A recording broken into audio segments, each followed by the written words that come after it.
आणि sir angiography म्हणजे काय, ती कशी करतात व कधी करतात आणि त्यातून काय समजतं आणि ओपीडीवर अँजिओग्राफी होऊ शकते का?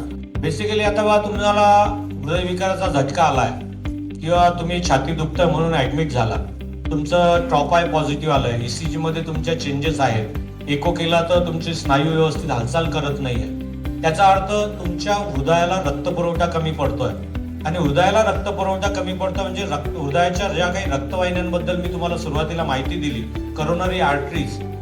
बेसिकली तुम्हाला मी जे काही अँजिओग्राफी 3 नसा दाखवलेल्या, तर हृदयाची अँजिओग्राफी म्हणजे तुमच्या हातातल्या नसेमध्ये किंवा पायातल्या नसेमधनं एक कॅथेटर आपण एओर्टामध्ये म्हणजे मुख्य रोहिणीपर्यंत पण येतो आणि त्या मुख्य रोहिणीच्या मुखाला ते नसांचं ओरिजिन असतं, तिथं आपण तो कॅन्युलेट करतो आणि त्याच्यामधनं एक द्रव्य, त्याला आम्ही डाय म्हणतो, तो डाय आपण त्याच्यामध्ये टाकतो. डाय टाकून त्याच्यामधनं नसांचं चित्रीकरण आम्ही करतो.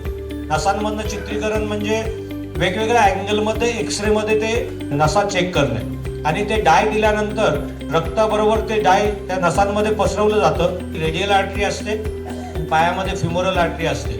आता 3 ते 4 तासात अँजिओग्राफी झाल्यानंतर आपण डिस्चार्ज करू शकतो का? हे डाय दिल्यानंतर तुम्ही बघा चित्रीकरण दिसतंय, एक पुढच्या बाजूची नस, मागच्या बाजूची नस आणि राईट साईडची नस, या 3 नसा आपण त्या अँजिओग्राफी करून वेगवेगळ्या 6 अँगल मधनं एक्सरे.